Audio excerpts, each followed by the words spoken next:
Ал қайырлы кеш. Қалайсыздар? Субботний вечер. Сіздермен бірге бір жарты сағат прямой эфирда кездескім келді. Әдейі ешқандай алдын ала осындай прямой эфир өткіземін деп айтпай-ақ сіздермен бірге прямой эфирға шығып жатырмын. Сіздердің сұрақтарыңызға жауап берейін дедім. Энергия алмасу, субботний вечер көбінесе шақырыспалар болады. Ал бүгін мен үйімде өзіммен сіздермен бірге кешкі уақытымды жарты сағатымды сіздерге бөлейін дедім. Қалайсыздар? Давайте бір 5 минуттай амандасу болсын. Сіздер қалайсыздар? Қандай Перизат ханым, қалай жағдайларыңыз?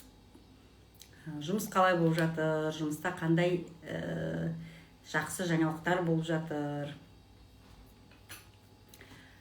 Сіздерге Алла қаласа біздің орталыққа сенсорный терапевт іздестіріп жатырмыз. Соған байланысты егер түстен кейінгі уақытқа 1 мен 2 мен 7-нің ортасындағы күнделікті будний күнге, яғни с понедельника по пятницу будний күндерге сенсорный терапевт іздестіріп жатырмыз. Егер менен оқыған болсаңыздар, практика өткен болсаңыздар, осы вакансияға документтеріңізді тапсырып, резюмелеріңізді жіберсеңіздер болады. Сіздерге кәдімгідей ашық ұсыныс бұл. Ал жалпы қандай ұсыныстарымыз бар, осы бойынша сіздер хабарлассаңыздар болады. Сәлеметсіздер. Курстан соң берілетін сертификат, куәлік мемлекеттік балабақшаға мектепке жарамды ма дейді Мереке Абдиева. Егер сізде педагогикалық біліміңіз бар болса, немесе медициналық біліміңіз бар болса, сіздердің куәлігіңіз кем дегенде 3 айда дайын болады. 3 айға дейін сіз онлайн теориялық сабақты, офлайн практикалық сабақты өтіп, 3 айдың көлемінде аласыз. Атак бүгін оқыдым, ертесіне барып сертификат, не куәлікті аламыз дейтін, ол никак такое невозможно. Ни физически, ни морально, ни материально дайын болмайтын дүние. Сатып алынбайды. Бұл білім сатып алынбайды. Бұл кәдімгі еңбек. Жалпы логопедия, жалпы дефектология саласы өте қажырлықты, білімдікті, үлкен еңбекті талап ететін сала. Бұл салаға келген адамның кәдімгідей үлкен жүрегі болу керек. Яғни балалармен жұмыс, балалардың ата-аналарымен жұмыс. Қазіргі кәсіпкерлік, бұл кәсіпкерлік әлеуметтік кәсіпкерлікке жатады. Әлеуметтік кәсіпкерлік деген сіз уже акиматқа барып тіркеліп, әлеуметтік кәсіпкер ретінде тіркеле аласыз ипіңізді. Неге? Өйткені сіз әлеуметтік бір проблеманы шешіп тұрған кәсіпкер адамсыз. Ал кәсіпкер деген кім ол? Ал кәсіпкер деген ол халыққа көмектесу арқылы өзіне көмектесетін, яғни өкіметке де 3 жақты көмектесетін адам. Халыққа көмектеседі, баласының тілін шығарып береді, халықтың бір проблемасын жауап береді, халықтың келіп тұрған мәселесін полностью ол жабатын адам, және өзіне көмектеседі, өзінің материалдық жағдайын, моральдық жағдайын, әлеуметтік жағдайын, және кәдімгідей по карьерной лестнице карьералық жағдайын, социалды жағдайын көтере алатын адам. Және сонымен қатар мемлекетке де көмектеседі. Мемлекетте әлеуметтік кәсіпкер ретінде тіркеледі, налогын төлейді, ай сайын біздің сотрудниктерге бөлек налог төлейміз, өзімізге бөлек налог төлейміз, және жарты жыл сайын кәдімгідей ОСМС төленеді, подоходный налогымыз төленеді, соцотчислениеміз төленеді. Сонымен қатар кәдімгі үлкен пенсионный взносымызда төленеді. Көріп тұрсыз ба, бір орталықтың өзі өкіметке қандай пайдасын тигізіп отырады. Ол жердегі ойламаңыз, бір келген баланың тілін шығару ғана елмес, кеңінен ойлау керек. мен барып осы сіздің сабағыңызды мен просто неге соңғы уақытта бүгін ертең шыққым келіп кеткен, я әртүрлі хаттар келеді, әртүрлі хаттар, прям знаете, кәдімгідей кеше вот мен қазір кейін несін көрсетіп бере аламын да, перепискамызда бір ата-ана хабарласады, ата-ана емес, бір әйел хабарласады, сіздің телефоныңызды бір мынандай әйелден алдым, сіз логопед дефектологқа оқытады екенсіз, мені оқытып беріңіз дейді. Жасыңыз нешеде, қандай мақсатпен келіп жатырсыз, мен көшедегі біреудің бәрін оқыта бермеймін, бұл деген үлкен сала, бұған келу үшін кәдімгідей баспен сүңгу керек. Просто так кәдімгі маникюр сияқты, тағы не, парикмахер сияқты, или тағы білмеймін енді, маникюрщицалар мен парикмахерлердің еңбегін түсіріп жатқан жоқпын бұл жердегі, я.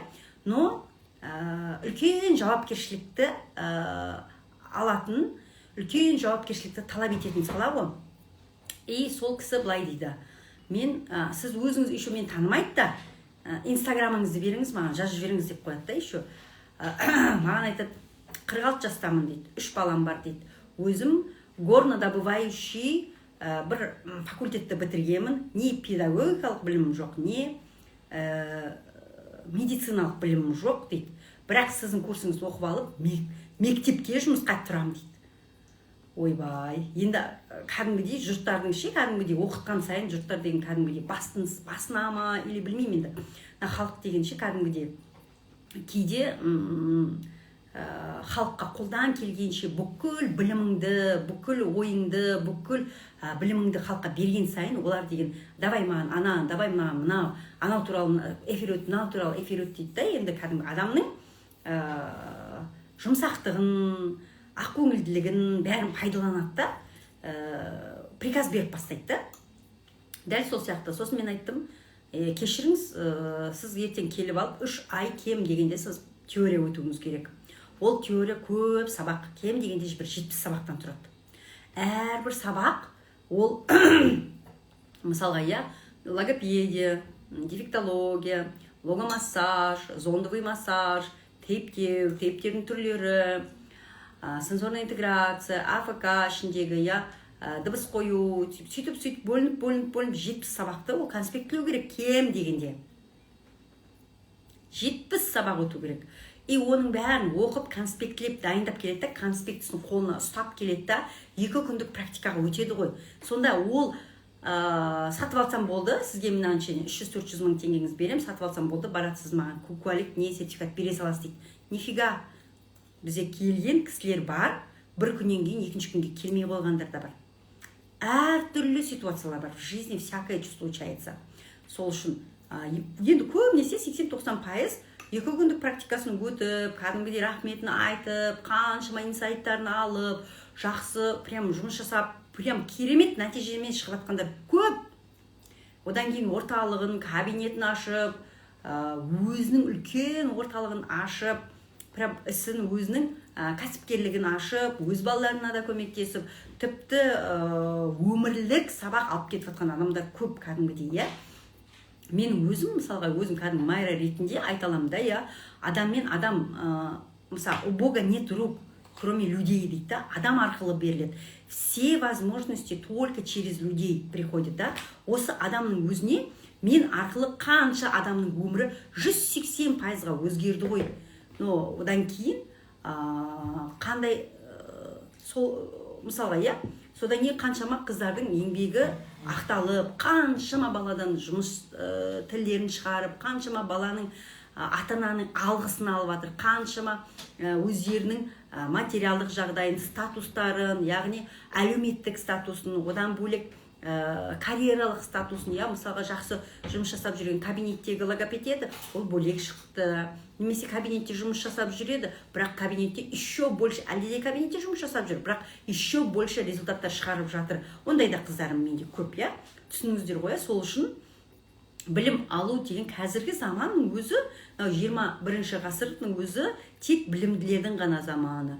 Қазір деген білекпен күресетін заман емес, тек біліммен ғана жарысатын заман.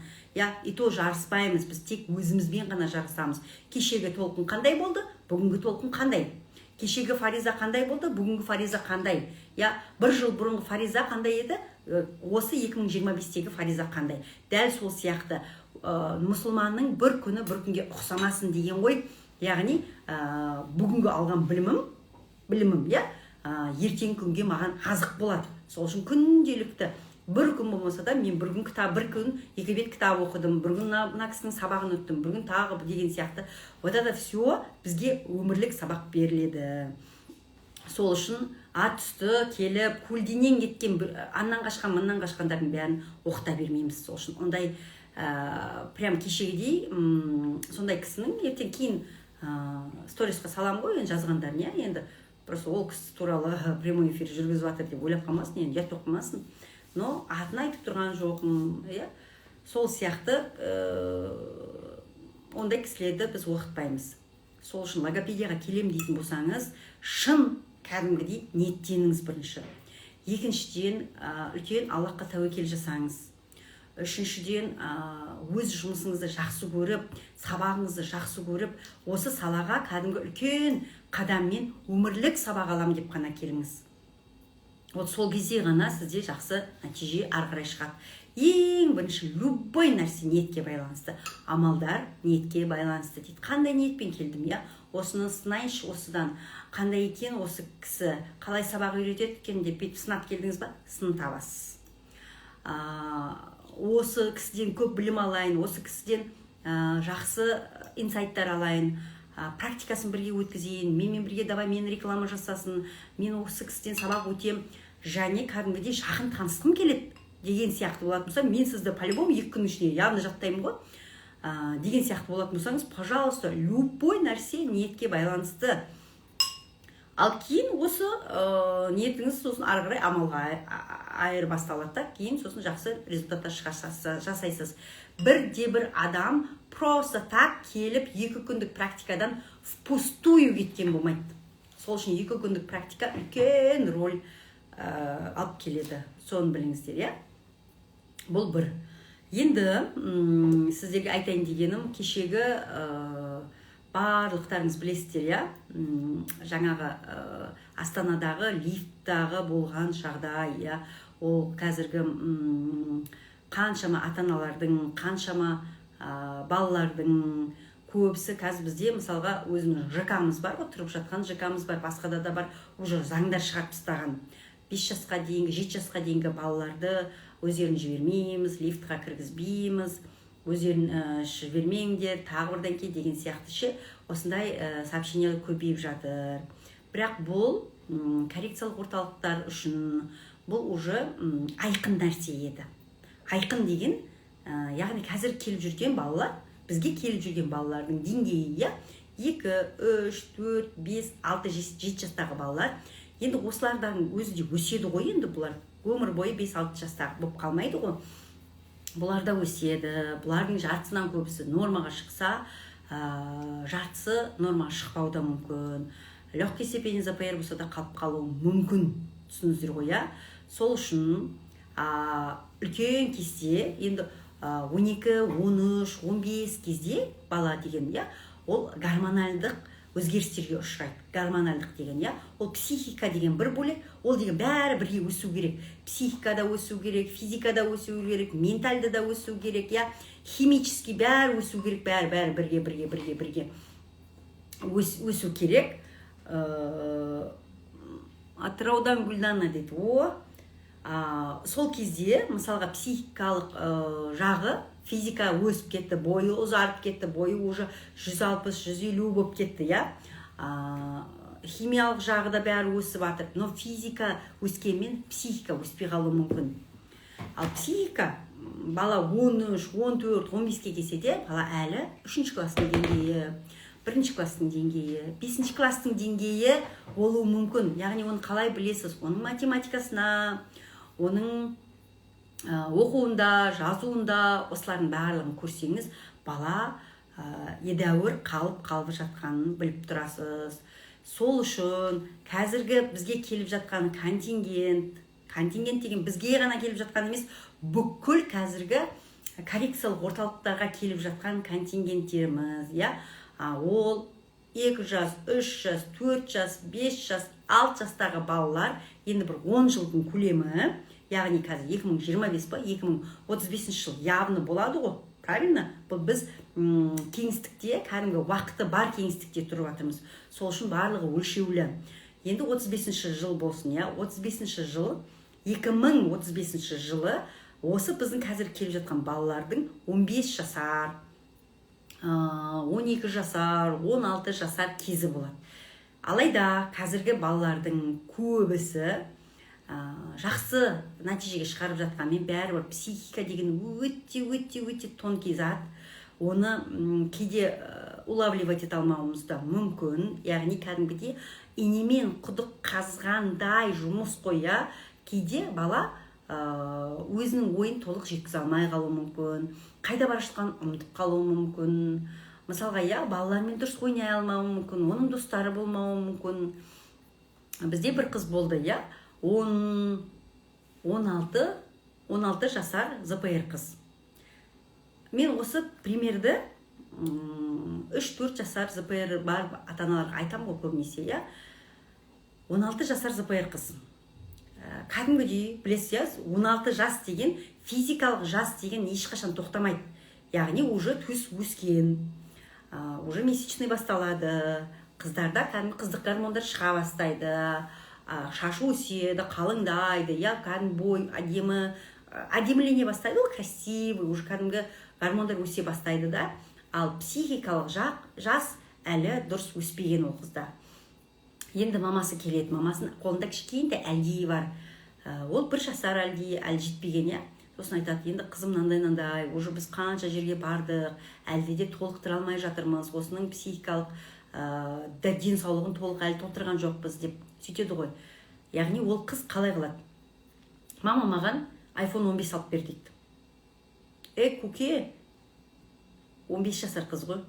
Көке, сен түгіл, менде ол iPhone 15 жоқ. Білесің ба, ол почти миллион теңге тұрады дейді. Ол қыз келеді да, бұл жердегі көріп тұрсыздар ма сіздерге, баланың атын айтып тұрған жоқпын, мамасын айтып тұрған жоқпын, баласын айтып тұрған жоқпын.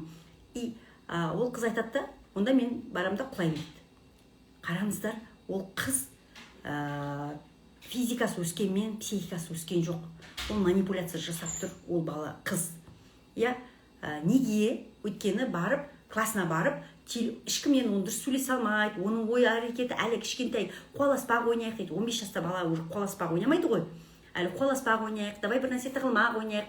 Сондай әлі 2-3 класстың деңгейінде тұр психикасы, а физикасы 7-8 класстың деңгейінде тұр, Екеу екі түрлі болғандықтан, бала әлі қолындағы, қазақта мақал бар ғой, тоқашы бар бала сүйкімді деп айтады ғой, яғни қолымда мен артық аналармен бірдей күшті нәрсе болса, мен бәрі жақсы көреді деген психология ғой, баланың психологиясы, яғни қолымда әдемі iPhone болса, мен бәрі суретке түседі, менде қолымда әдемі iPhone болса, мені бәрі жақсы көреді деген ой ғой, баланың енді психикалық даму артта қалған баланың ойы. Яғни ол ой қайда тұр? Яғни ол менде қолымда iPhone болса, мені бәрі жақсы көреді, мен теңдей ойлайды дейді. Ол бір күн жақсы көруі мүмкін, 2 күн жақсы көруі мүмкін, ешкімде класста iPhone болмаса, 1-2 рет суретке түсуі мүмкін, все, одан кейін қайтадан кетіп қалады, понимаете? Ол жарты жылдан кейін тағы бір нәрсе қосуы мүмкін ол қыз. Сол үшін психиканы толтыру өте қиын. 5-6-ға дейін психикалық функциялар толып, 7-ге дейін толса, одан кейін уже академ навыктар кете бастайды. Академ навыктар деген ол оқу, жазу, қол көтеру, өздігінен сабаққа бару, самостоятельность деген сол. Неге кейбір адамдардың самостоятельность деген кәдім өздігінен киіну, өздігінен сабаққа бару, өздігінен бірдеңке жасаймын деген кейбіреулердікі уже 5 жаста болса, а кейбіреулердікі 7-8 жаста да ондай самостоятельность жоқ. Түсініп тұрсыздар ма? Яғни бұл баладағы әлде де психикалық дамуы толық еместігін көрсетеді.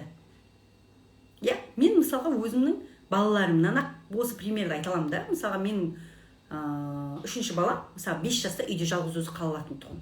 Қалдырып, біз басқа жұмыстармен барып келеміз, оған шейін 2-3 сағат кем дегенде үйде отыра алатын тұғын. Ал енді қазіргі, мысалға, кіші қызым 5-7 жас түгіл 8-9 жастың өзінде 3-4 сағатқа жалғыз қалдыра алмаймыз кейде. Понимаете, оның до того самостоятельности төмендігінен. Вот просто өзім отбасындағы бір кішкентай болса да өз пример ретінде көрсетіп жатқаным сіздерге, дәл сол сияқты бұның барлығы, пример ретінде көрсетпесем сіздерге оның барлығы оңай болады ғой сіздерге, Сол үшін психиканы толтыру керек, ЗПР оны қойды ма, ертерек қамдану керек. Мидың иілгіштігі уақыт өте төмендейді. Яғни 1 жасқа дейін мидың иілгіштігі 1 жасқа шейін өте күшті иіледі. Кәдімгі губка бала деген. Не көрсетесің бәрін сорып алады, не көрсетесің бәрін. Мысалы, қолыңмен мысалға шапалақта десең, ол да шапалақтап бастайды. Пока десең, ол поканы үйреніп бастайды. Видиш, кәдімгі имитация ретінде көз арқылы, құлақ арқылы, дауыс арқылы, тері арқылы бәрін мысалы, күлсең күледі деген сияқты. Видите, ол кәдімгідей копирует все. Ал 2-3 жасқа таман мидың иілгіштігі 80%-ға төмендейді. Яғни 80% иілгіштік, оның өзі үлкен иілгіштік. Яғни қандай коррекция болса да, ол 1-2-3 жасқа дейін қолдан келгенше жасап тастау керек деген сөз.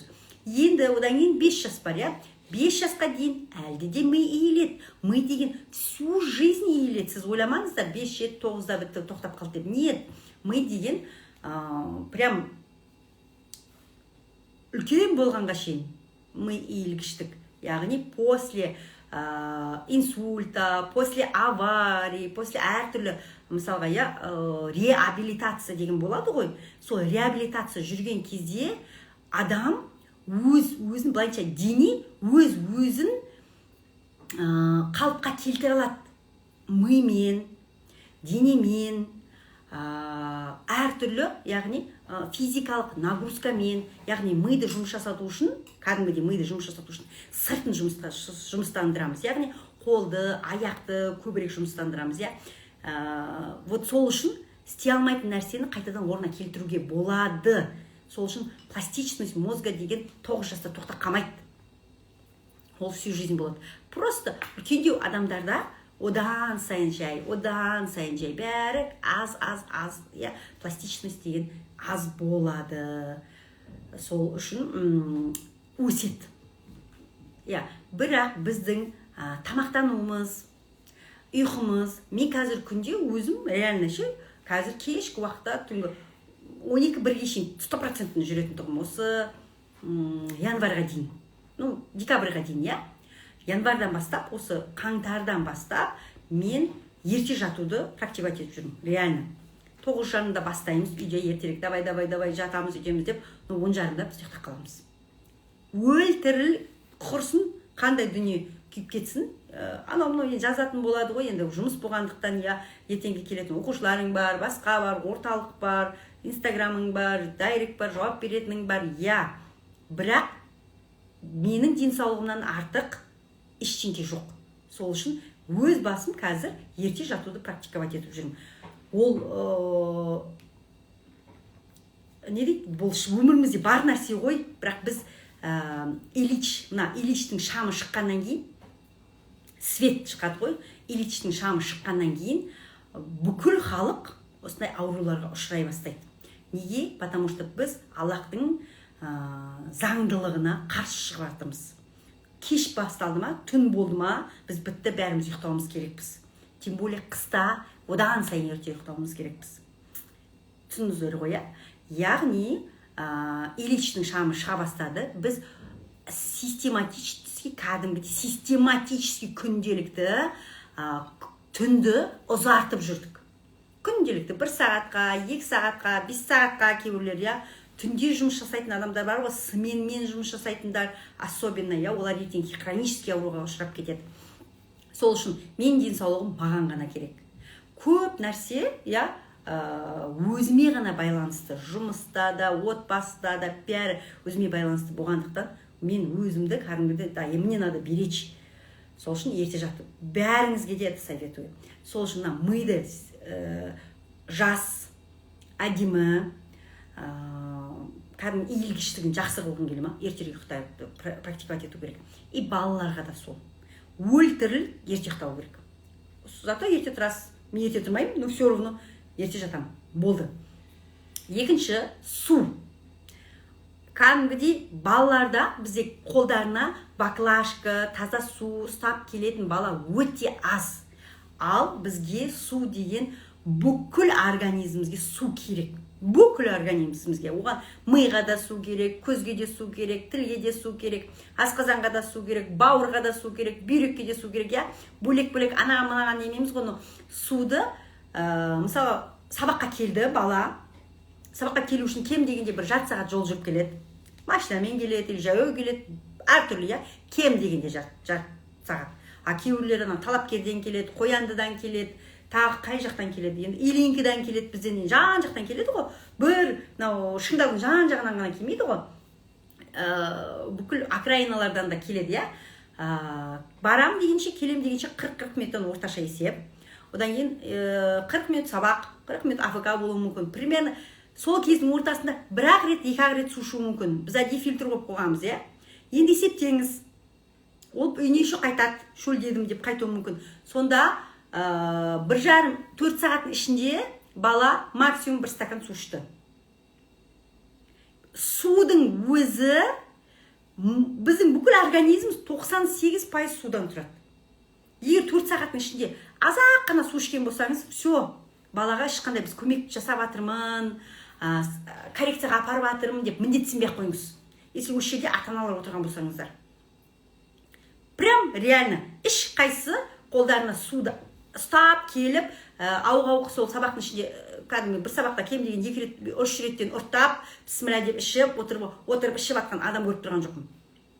Бар, сумен келетіндер, обязательно баклажка ұстап келетіндер, бар, да, енді вообще бәріне тоқпырақ шашып отқан жоқпын, но такие есть. Енді қараңыздар. Коррекцияға келіп жүрсіз, балаңызда келіп жүрсіз, бірталай ақша төлеп жатырсыз, я, бірақ түнгі 11-де ұйықтайды. Бірақ ешқандай су ішпейді. Ішсе де аз-ақ қана су ішетін болса, еңбегіңіздің барлығы, тасып жүрген еңбегіңіз, апарып жүрген еңбегіңіз, жаңағы төлеп жатқан ақшаңыз бәрі албаса болуы мүмкін. Окей? Давай. Енді давайте, мен просто кухняда отырмын, чай ішіп жатырмын, кішкене чай жүріш. Чай ішіп жатырмын, бір жарты сағат сіздермен бірге эфирге шыққым келді. Сіздердің сұрақтарыңызға жауап беріп жүрейін и демалайын десе. Иногда давай, наши бір сұрақтар болды енді. Дұрыс айтасыз дейді. Рахмет. Кері байланыс болып тұрсыншы, я. Жақсы көрем ғой, былайынша ше, қанша энергияны шығарып, кәдімгідей бүкіл білгенмен бөлісіп жатқан кезде, бір кішкене болса да кері байланыс болып қойса ше, кәдімгі нұр үстіне нұр болып кететін еді, я. Бізде халық деген алуды білеміз, беруді білмейміз. А сіздерден бір нәрсе төле деп жатқан жоқпын ғой. Просто кәдімгі бір жылы сөз, халыққа ше, адамдарға ше, ештеңе керек емес. Просто сәл ғана поддержка и жылы сөз ғана керек. Қазіргі адамдарға сол. Біз қазір ментальный өмірде өмір сүріп жатырмыз. Квантовый кезде өмір сүріп жатырмыз.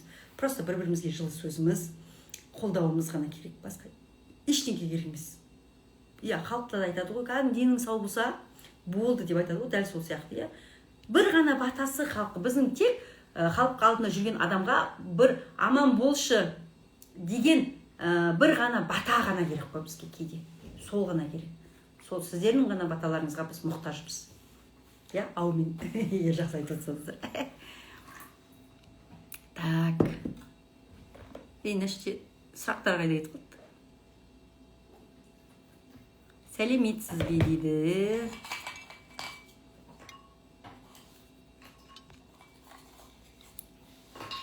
Өте жақсы түсіндірдіңіз. Каспи рассрочка бар ма дейді. Перизат ханымға шығасыз. Перизат ханым. Номер телефон қалдырып қоя салайын. Қазір 8702 401 0904. Осы номерге хабарласасыз да, Перизат ханымға хабарласасыз. рассрочка, кредит немесе қандай да бір сұрақтарыңыз болса барлығы бойынша осы перизат ханым мен өзім сабағымды берем, өзімнің практикамды өткізем, біліммен бөлісемін, сіздерге осылай арасында контент жасап, кәдімгідей қолдан келгенше біліммен бөлісіп тұрамын. Сол үшін сіздерге менің сұрақтарыңызды қайталап жүрмесеңіз, ананың бәрін оқу невозможно болып тұр, Давайте соңғы жағын бір қарап жіберейік, сұрақтар болса. Өте жақсы түсіндіріңіз дейді. Майра ханым дейді, Ранай, қалай отыр жұмыстарыңыз? Сіз түсіндіргеніңізде аузым ашылып қалып тыңдайын дейді. Керемет ақпараттар бергеніңізге рахмет дейді. Әне, осылай 3,5 жасар қызым бар дейді. Үстіне бір тамшы су тисе, шеш деп шығады. Слишком кірпияз. Ол неден түнде қолымды ұстап ұйықтайды. Сөйлейді, бірақ анық емес дейді. Өте жақсы сөйлесе, бұл өте күшті. Қараңыздар, бізде бала кішкентай кезінен бастап бүкіл 8 система бойынша ешқайдан басқа еш жерден арнайы білім алмайды.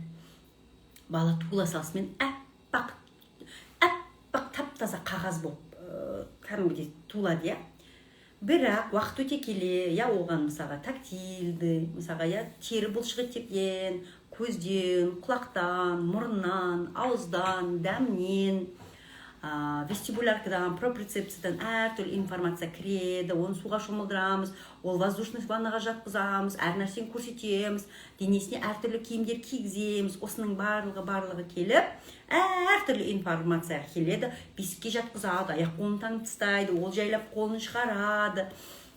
Осы жұмыстың барлығы келіп бірте-бірте балаға әртүрлі информация алып келеді. Шылдырмақ-шылдырлайды, ол оны естиді, оны ми қорытады. Видите, дәл осы кезде баладағы тактильді гиперчувствительность болуы мүмкін. Яғни тактильный деген бүкіл теріміз.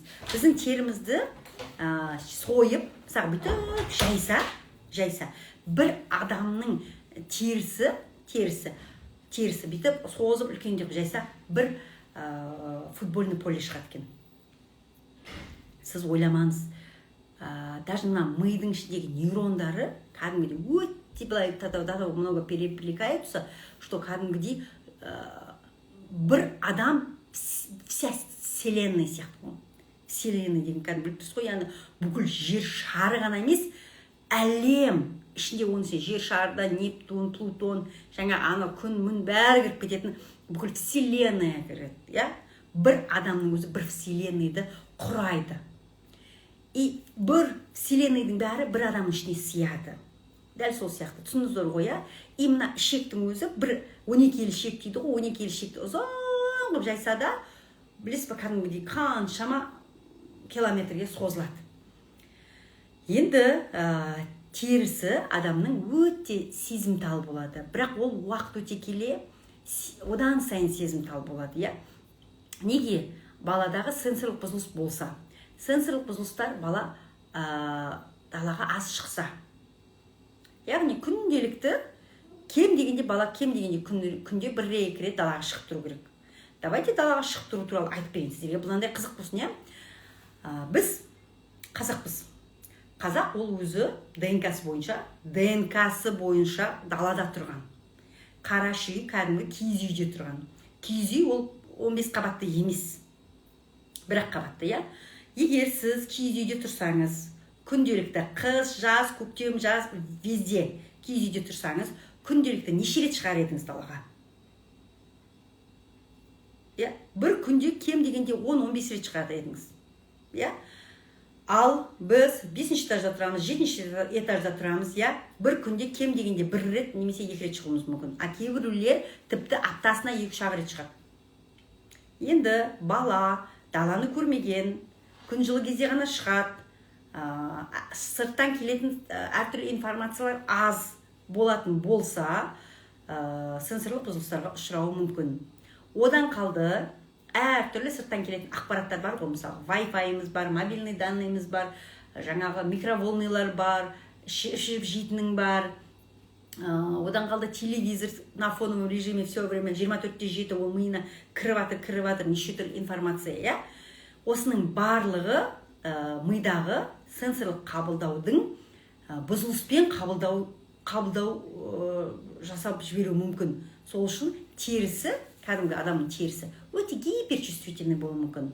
Когда гиперчувствительный, өте гиперчувствительный бала алдына судан кетсе шештейді, аяқтағы тырнақтарды алдырмауы мүмкін, қолын алдырса да аяғын алдырмауы мүмкін, басына душ тигізсе деп жылауы мүмкін, тырнақ шаштан алдырмауы мүмкін, парикмахерге барса ұлы ойбаймен алуымыз мүмкін, ұзақ шайнайтын ұзақ шайнайтын нәрсе болса оны шайнамауы мүмкін, біреу оның бетін сүйін деп атса бетін бүйтіп сүртіп тастауы мүмкін. Видите, это все как будто кірпияз, как будто перфекционист, как будто мен балам таптаза, мен балам сондай, ешкімді жалатпайды, біреу құшақтайын десе құшақтатқызбайды. Видите, дәл сондай болып көрінуі мүмкін. Но на самом деле оның денесіндегі тактильді, яғни тері сезімталдылығы өте жоғары.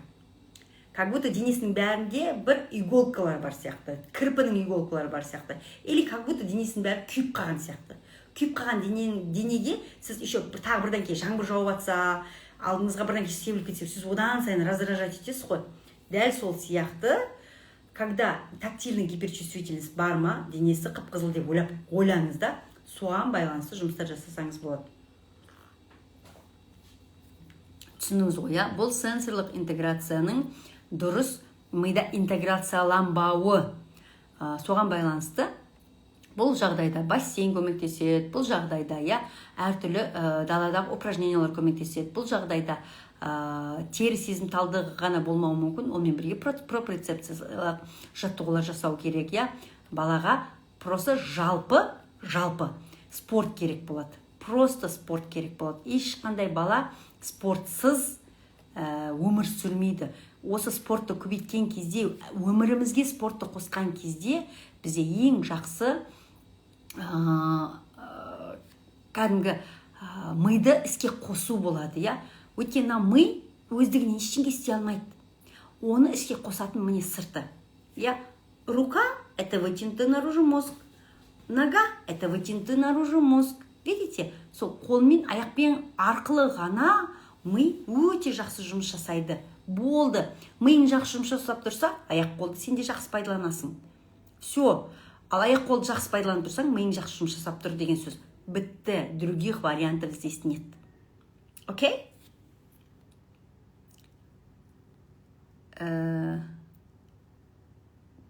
Так. Майра ханым, мен құлағы естімейтін балалармен 17 жыл жасадым. Логопед болсам деп алып кете алам ба? Әрине, егер сіз сурдопедагог болсаңыз, бізде шыңдал түзете дамыту орталығында сурдопедагог Айжан деген ханым жұмыс жасайды. Қазір күнде ол магистратурада оқып жатыр. Өзі сурдопедагог, дефектолог қыз. Менен келіп логопедия оқып, қазір күнде шыңдал түзете дамыту орталығында бізде бір кабинетке кәдімгі понедельник, среду, пятницу өзінің уақытымен келіп, қаншама балаларға қандай күшті результат жасап жүр. Сол үшін никогда не поздно, во-первых. Во-вторых, адам бірінші ниет болса болды. Оқимын деген ниет болса болды. Ешқашан Аллах тағала сізге мүмкін емес нәрсені миыңызға салмайды да. Осыны еске алыңыз. Аллах тағала мүмкін болмайтын нәрсені миға салмайды екен. Егер миыңызға сондай ой келді ма, значит сіз оны жасай аласыз. Просто қорықпай бірінші қадам жасау керек. Окей? Ал бірінші қадам жасадыңыз ба, ары қарай жол өзіне өзі шыға бастайды. Сделайте первый шаг, дорога появится сама по себе деген.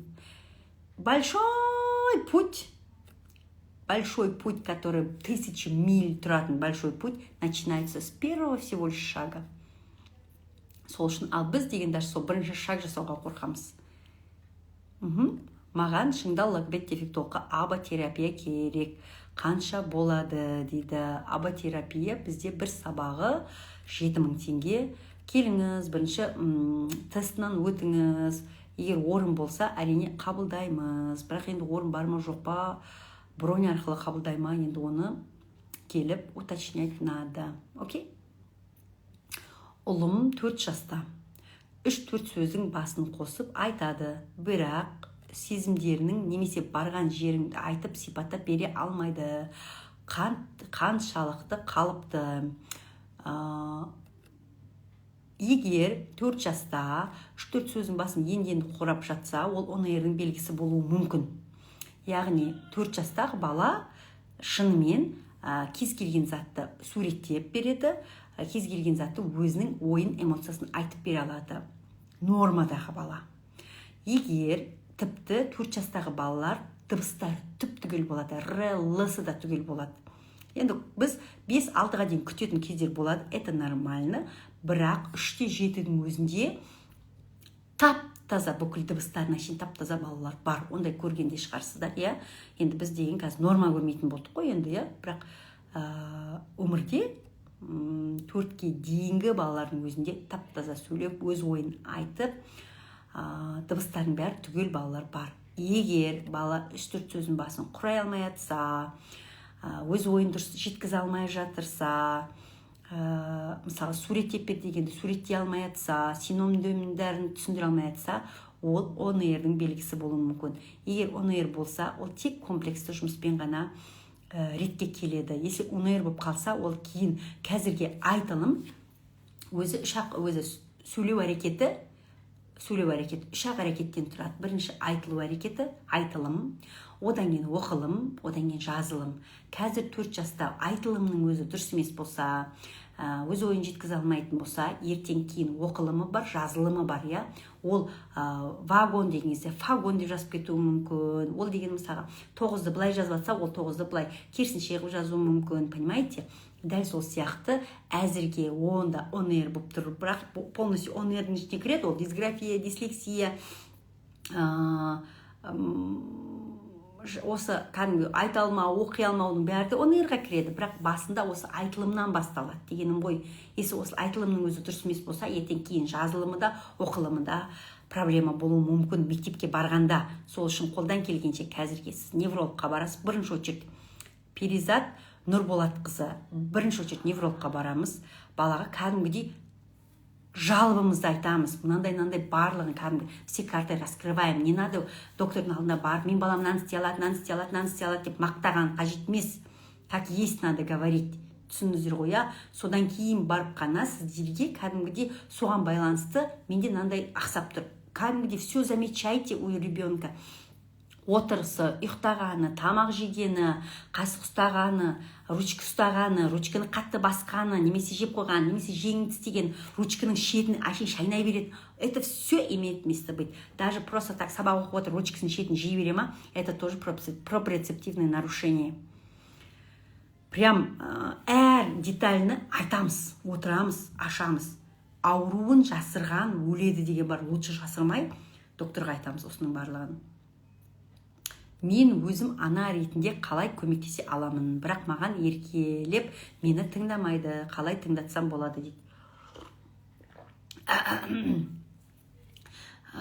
Балалар өз мамасын тыңдамау, это нормально. Әр бала өз мамасына манипуляция жасай алады.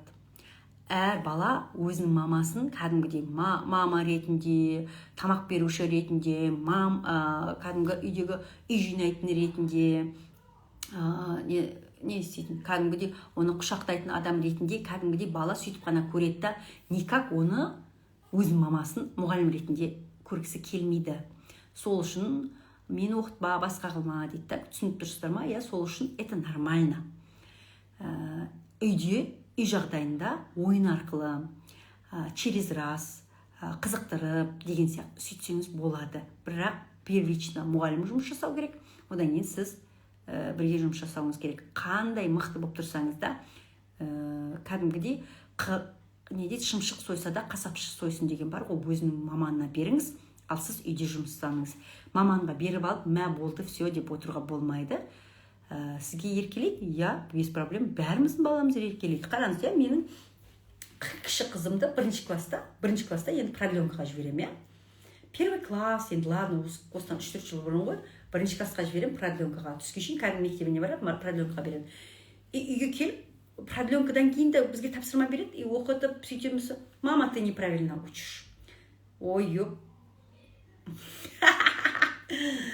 Мен оқып жүрген А, Б оқып жүрген нет, вы неправильно учите. Апайка не так сказала. Қазіргі балалар деген төрттің өзін дұрыс жазбай, біз баяғы бүйтіп жазатын едік. Қазір олар көтінен керіс бүйтіп көтере ма, бірден кейін вот так жазсаң, нет, ты неправильно пишешь.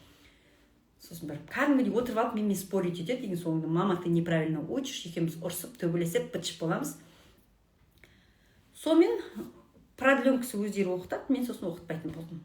Понимаете, дәл сол сияқты ақыл есі түзу, нормотипичный баланың өзі осындай айтып тұрғаннан кейін задержкасы бар, ОНР бар, балалар болса, ол үй жағдайында комплексно жұмыстар жасаңыздар, мұғаліммен жұмыс жасаңыздар, бірақ сіздер де үйде жұмыс жасаңыз, бірақ бала еркелеу это нормальные вещи. Сәлеметсіз бе? 9 жасар балам ЗРР диагнозы қойылды. Қандай кеңес бересіз? Мен ана ретінде қандай көмек бере аламын дейді. Элеонора дейді, я? 9 жасар балада ЗРР болуы мүмкін емес. 9 жасар деген ЗРР максимум 3,5-ға дейін болады. 3,5-нан кейін ол ЗРРіміз ОНР-ға ауысады, 3,5-4-тен кейін. Ал психикасы егер өспеген болса, балада ЗПР болуы мүмкін. Яғни ЗПР ОНР болады. 9 жаста, скорее всего, сіздің балаңызда ЗПР ОНР бар. Бірақ енді ОНР-дің деңгейін қарау керек. ОНР не үшін беріледі? Потому что оларда әрқайсында деңгейі бар. ЗРР просто жалпы баладағы тілдік даму кешеуілдеп жатыр деген сөз. Бірақ ол 3,5-4-тен кейін ол кешеуілдеп тұрмайды, ол уже одан кейін қаншалықты кешеуілдеді. Бірінші уровень ба, ОНР 1, ОНР 2 ма, ОНР 3 ба деген сияқты кәдімгі өзін қаншалықты баланың сөйлеуі. Бір сөзбен ғана сөйлей ма, екі сөздің басын қоса ма, или кәдімгідей жұрнақ жалғауды қосып айта ма, салалас құрмаласып айта ма деген сияқты осылай деңгейге бөлінеді. 9 жаста, скорее всего, ЗПР ОНР бар. Енді қараңыз, сізге айтылды ғой, мидың пластичность, мидың иілгіштігі бар, қолдан келгенше сіздерге психологиялық жағынан, педагогикалық жағынан көмектесу керек. Ол педагогика және медицина.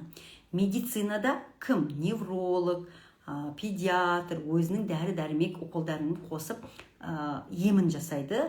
Ал коррекционный педагогикада өзінің сабағы, физикалық жүктемесі, сабағы, дефектологы, нейропсихологы өз сабағын беріледі. Екеуі қосылған кезде ғана сіздерде жақсы динамика болады.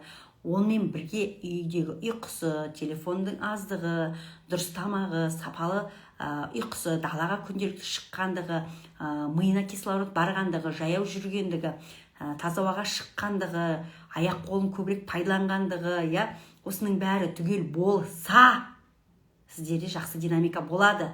А так чисто дәрі уколдарын ішіп жатыр, логопед-дефектологқа барып жүр, ал кеш жатады, жейтіні фастфуд болатын болса, кока-кола ішіп жүретін болса, үйде өмір бойы Wi-Fi өшпейтін болса, айқай шу, анау-мынау, мысалы, ол психикалық үйде деген айқай шудың өзі артқа қарай жіберіп қояды.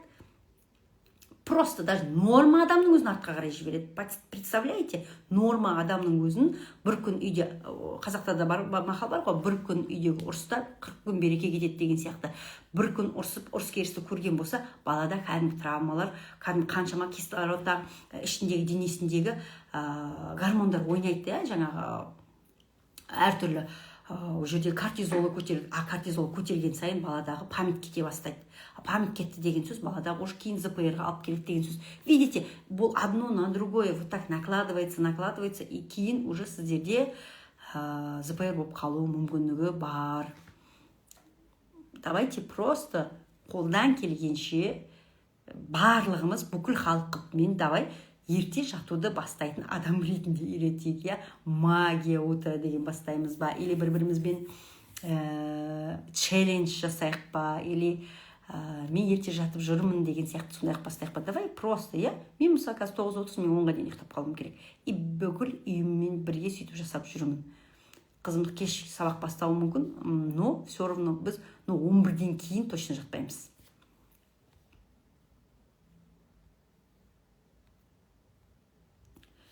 Бала барлығын түсінеді, указательный жест бар, айтқанды орындайды, бірақ мультяжный элементтер көп. Қалай қойдыруға болады? Бала кәдімгідей цифровой аутизм болуы мүмкін. Бала сенсорный алалик болуы мүмкін. Бала на жерде кәдімгідей миында тек телевизордағы, телефондағы бүкіл сол мультиктерді қайталап қалған, кәдімгі кассетасы жазылып қалған болуы мүмкін. Қалай жасаймыз? Комплексті түрде үйде ешқандай гаджеттерді қолданбаймыз. Құдайдың құтты күні далада жүреміз. Жайлап бір сөзден қосып бастаймыз. Ешқандай новый сөздер үйретпейміз. Бір сөзді ғана қосамыз. Бір-ақ сөзден. Неге жыбырлап тұр? Мен денем жыбырлап отыр ма? Или маска сондай ма? Түсініңіздер ғой, просто неге нам бет тұр? Көзім көкпек бүгеді ма? Масқара неше түрлі. Көк көз деген вообще жараспайды екен десей. Но зато асты жыбырлап атқан жоқ, видите? Сол үшін түсініңіздер ғой, бір сөзден қосамыз. Кәдімгі ат, аю, доп, 3-ақ сөз қос. Бірте-бірте бір буындық сөздерден кейін тағы қос, сөйтіп нөлевой деңгейге түсуіміз керек. Сөйтіп қайттан көтерілуіміз керек. Все. Сертификат алу үшін қанша бағасы дейді? Сертификатты просто так сатып алынбайды. Ол кәдімгі еңбекпен ғана келеді. Онлайн теория оқылады, практикаға өте сосын барып келеді. Бағасы әзірге осы мартқа дейін біз өсірмейміз дедік. Марттан кейін бағасы өседі. Әзірге 290 мың теңге. Менде 5 минут уақыт бар. Көп рахмет жауабыңызға дейді. Сіздерге де көп рахмет. Бірге кешкі уақытты менімен бірге өткізгеніңіз үшін сіздерге Алла разы болсын. ОНР мен ЗР айырмашылығы қандай? Қайсысы қауіптірек дейді? Қалай қауіптірек? Ешқандай да қауіпті емес. ЗР мен ОНР-дің разницасы тек уақытында, баланың жасында ғана. Разница вообще жоқ. Тек жасында, баланың жасында. ОНР-да задержка, ЗР-да задержка. Бірақ 3,5-ға дейін ол ЗР болады. 3,5-4-тен кейін ол ОНР-ға ауысып кетеді. Бірақ ОНР-да уже оның қандай деңгейі бар. Түсініңіздер ғой,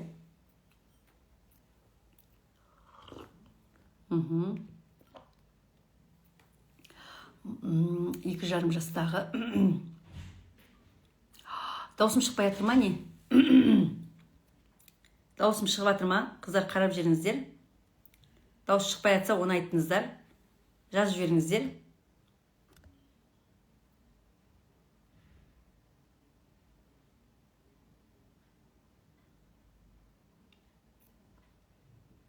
Естілмей қалды ма? Дауыс вообще естілмей қалды ма? Даусым естілмей қалды. Ой-бой. Дауыс шықты ма? Жазып жіберіңіздерші. Может, мына жақта дұрыс естіді. Все, дауыс шығып тұр ғой, бәрі нормально ғой, ойбай. Қорқытпаңыздаршы мені. Үйде бала қабылдауға болады ма? Ерекше баланың анасымын дейді. Әрине, үйде қабылдауға болады. Ешқандай да қазіргі заманда ограничение жоқ. Бірақ жаңадан бастап жатқан логопед болсаңыз болады. Алайда, уақыт өте келе, сіз кәдімгі ИП ретінде үйге қабылдағаннан кейін сол бесплатно қабылдамайсыз. Ақша аласыз, оның барлығына ИП ашу керек болады. Кішкентай болса да бір кабинет болған жөн. Неге кабинет болған жөн дейтіні, мен мысалға өзім карантинде үйде қабылдадым. Карантин кезде үйде қабылдадым, оңай дүние емес үйде қабылдаған. Үйде мысалға 40 минут сайын оқушылар келіп тұрады. Оның аналар келеді. Кейде ол ананың тағы бір баласы келеді. Бұл бір. Сен сабағыңнан бөлек ауық кіре берсің жуып тұруың керек. Туалет ванның жуып тұруың керек. Олар келеді, сем, чам дейді, басқа қылады. Правильно? Бұл 2. Үшіншіден, сен үйде сабақ оқып отырсың, арасында стиралка қоса салайын, андай қоса салайын, етті қоса салайын, тағы бірдеңе қылсайын деген ойыңда тағы үйіндегі жұмысыңда тұрады. Бұл 3. Ерекше баласы ата-анасы ретінде сіз үйдегі балаңызды уайымдап сабақтың ортасында сөйтіп кетуіңіз мүмкін. Видите, үйде болғанның плюсы да бар, минусы да бар.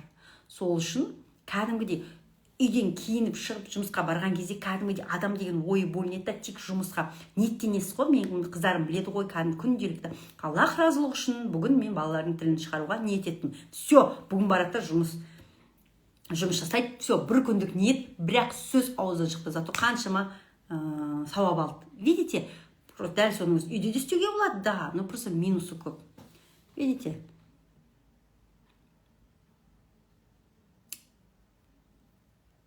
Үшінші сыныптағы баламның сабаққа зейіні жоқ дейді. Не істесем болады дейді. Зейіні жоқ болса, спортқа беріңіз. Бұл бір. Екіншіден, қазіргі баттар бар, лецитин бар, D3 бар, мультивитаминді минералы деген бар. Осылардың барлығын беріп, баланың ішкі ресурсын толтырыңыз. Адам деген үш-ақ нәрседен тұрады. Үш-ақ нәрседен. Бірінші, химиялық құрам. Денемізде бүкіл химиялық элементтің бәрі бар. Егер ішінде бір-екі ағзат жетпей ма, ойламаңыз, ол жетіп жетіреді. Все, содан кейін зейін болады деп, нифига. Хотя бір заттыңыз жетпей ма, бір дүние, бір кішкентай кәдімгі точка сияқты. К2 деген витамин жетпей ма, B6 деген витамин жетпей ма, магний деген жетпей ма, или фолий деген жетпей ма, или ферритин деген жетпей ма, бірақ штук бір затығына жетпей ма, уже баладағы зейін кете бастайды. Просто, видите, сіздерге о жердегі қалай айтайын, химиялық құрамды толтыруымыз керек. Екінші, физикалық, баладағы тонус төмен, пропрецепция былжырап жатыр деген сияқты, вестибуляр кісі толық емес балалар болады. Дәл сондай болып тұратын болса, сіз ойламаңыз, баладағы зейін болады деп. Және үшіншісі, жаңағы химиялық, физикалық және ментальный. Ментальный жағы, ол бала сол үшінші сыныпқа сәйкес па өзі? Мүмкін сіз ертерек беріп қойған шығарсыз. Мүмкін ол бала үшінші сыныптың программасын көтере алмайды. Когда біз үшінші сыныпқа барып тұрмыз, бірақ мен үшінші сыныптың программасын көтере алмасамыз, я буду избегать. Ол кәдімгі балалардың кәдімгі психологиясы. А избегание болды ма, ол баланың уже зейіні жоқ деген сөз, не хочу деген сөз. Түсініңіздер ғой,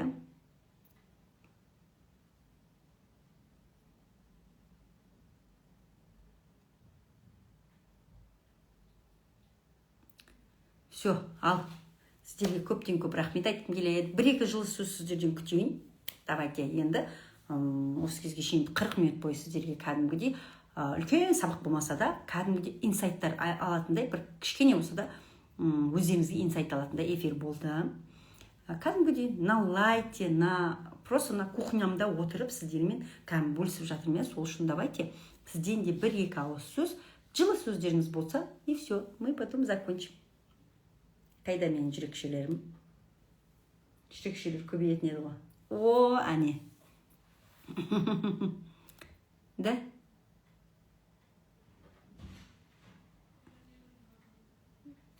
Өздеріңіз оқыңыздар, өздеріңіз үйреніңіздер. Әне, рахмет деп жатыр, Алла разы болсын деп жатыр. Әне, аман болыңыз дейді. Иә. Былайша эффект жасап тұруға ниет етіп жатырмын. Давай, доченька, ертерек жатамыз, білесің. Все, сіздердің бәріңізді жақсы көремін. Келесі эфирда, мүмкін келесі аптада, немесе бір осы бір аптаның көлемінде тағы эфир жасаймын.